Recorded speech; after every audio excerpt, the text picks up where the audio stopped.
This is John Linneball, and this is American Idiom Part 7, Angry Words and More. Don't wanna be an American idiot! This is John Linneball from John Linneball Tutoring, johnlinneball.com. Here's my email, here's my phone number if you'd like to get in touch with me. Please don't forget to like and subscribe if you like this video. Thank you. Angry words. Okay, there are words that refer to attacks. A polemic is a strong written or verbal attack on something, according to Google. A philippic is a bitter attack or denunciation, especially verbal, derived from hostile speeches delivered by Demosthenes against Philip of Macedon, the father of Alexander the Great, I believe. Angry emotional words. Fury, wild or violent anger. Again, that's the Google definition. Furious would mean, of course, full of fury. The Furies, or Erinyes, singular Erinys, were creatures from Greek mythology who exacted divine retributions from those guilty of wrongdoing. More angry emotional words. Irate means extremely angry. Ire means anger. Irk means to annoy someone. And irksome is something that is annoying. Livid means very angry. There are mean words. Catty means snide or overly critical. Not caddy, that's somebody who carries things or a thing in which you can carry things. Like here's Bill Murray from Caddyshack, a movie about golf caddies.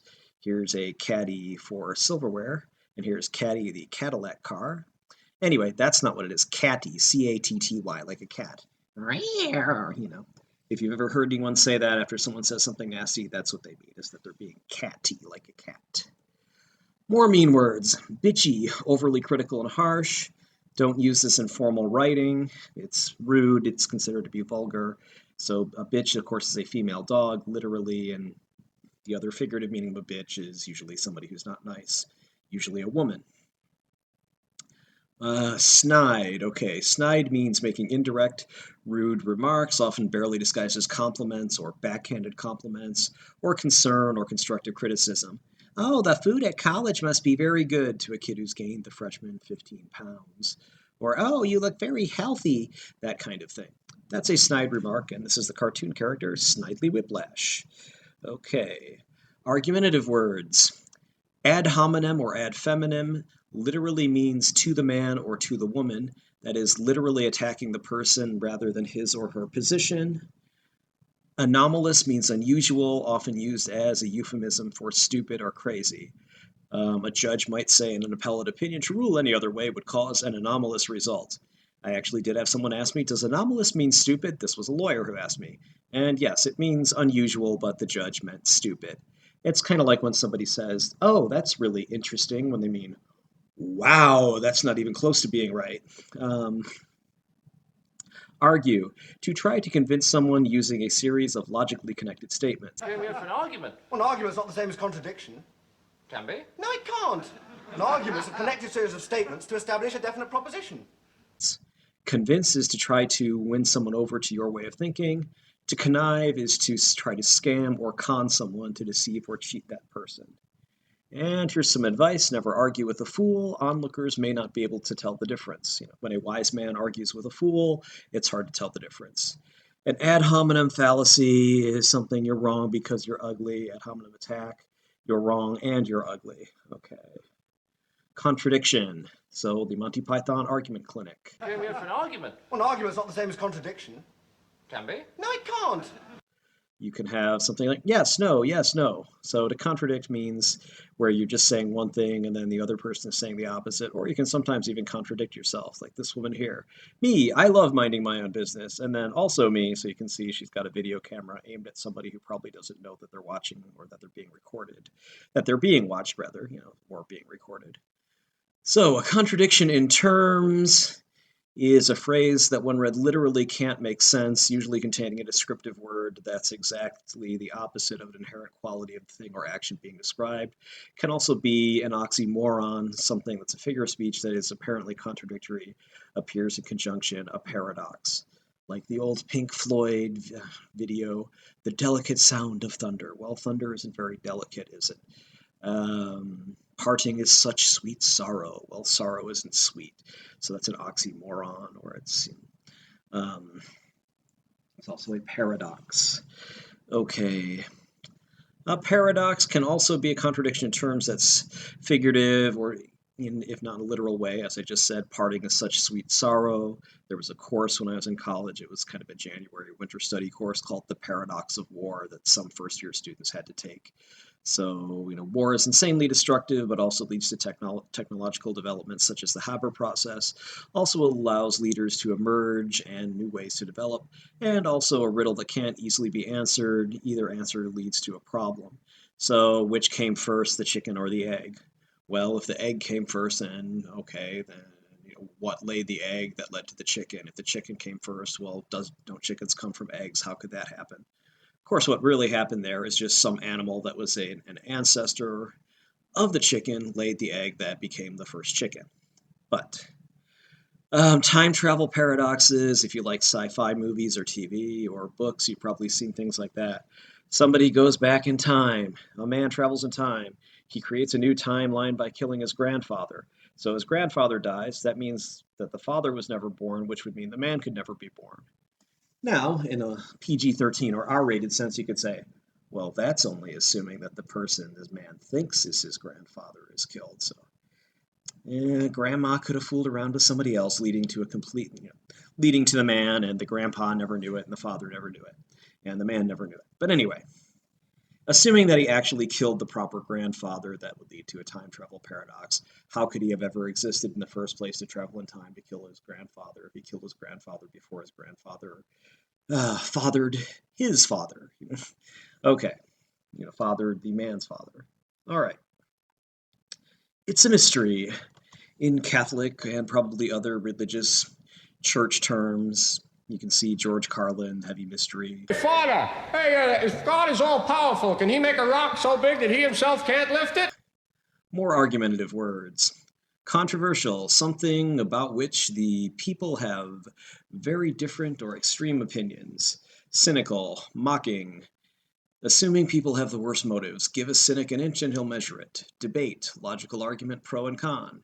That is a presidential debate between candidates. Devious, sneaky, or shifty. More argumentative words. A dispute would be a difference of opinion, to disagree when people don't have the same opinion. Disingenuous would be specious, using false logic, insincere, bullcrappy, BSy. Disinclined is when you're not likely to do something. You really are not. If you're inclined to do something, it means you want to do it. If you're disinclined, you don't really want to do it. Dispositive would be something that settles or disposes of an issue.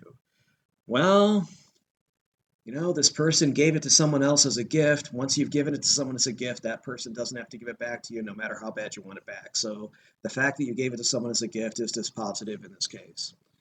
Dubious means doubtful. Even more argumentative words. Inconsistent, something that doesn't go along with something else.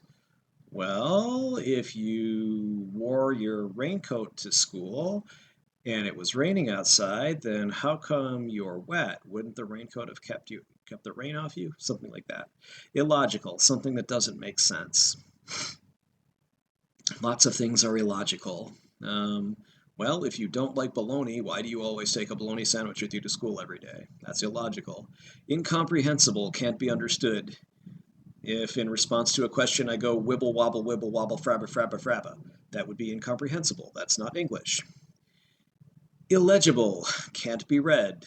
Hey, sometimes people's writing is illegible. I have to deal with things like that at my job all the time.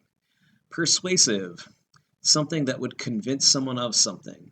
Specious, specious is fake logic that appears real, and something that's spurious means it's fake. That's important to know because sometimes people will sell you things like, oh, I don't know, specious hair growth pills. They'll say, not specious, I'm sorry, spurious hair growth pills.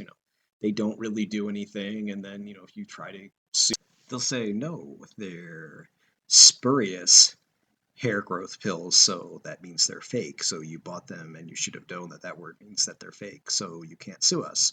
Or as Mr. Spock might say, that is highly illogical.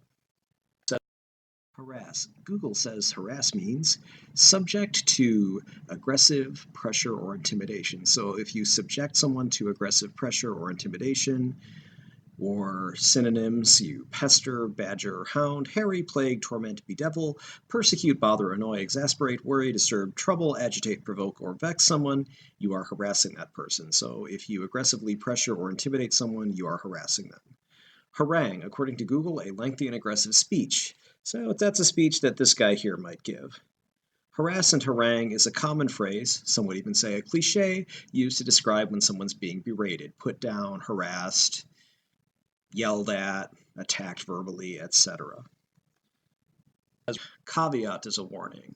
Caveat emptor means buyer beware. Caveat venditor means seller beware. Caution, cautionary. Ominous means threatening. An omen is a warning or threat. The Omen, well, there was a parody of The Omen where they found the 666 on the kid's head and they said, oh no, it's the devil's area code. It's a dialing code for people outside the US and Canada, so that's not what 666 stands for.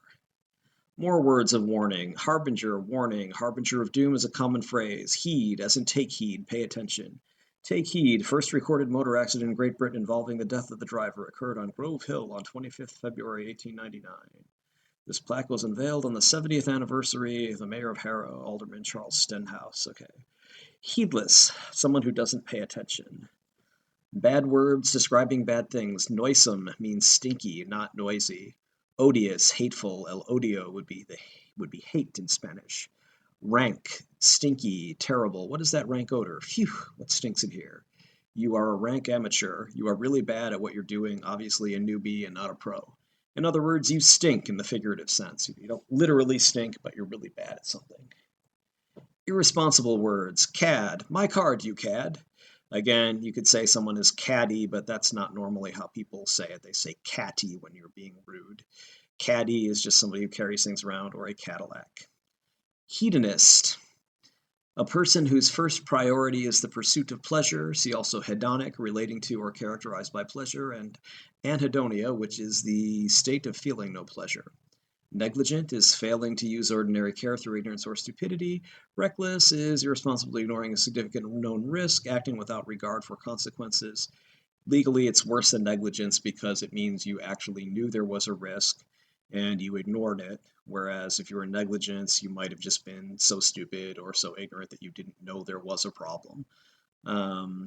Remiss, lacking care or attention to duty. Negligent. I would be remiss if I did not tell you what remiss meant. Here we go. I have become a total hedonist, so a seeker of pleasure. So a hedonist may be remiss in failing to carry out duties, might be negligent or even reckless because they're too busy seeking pleasure to make sure they take care of their duties.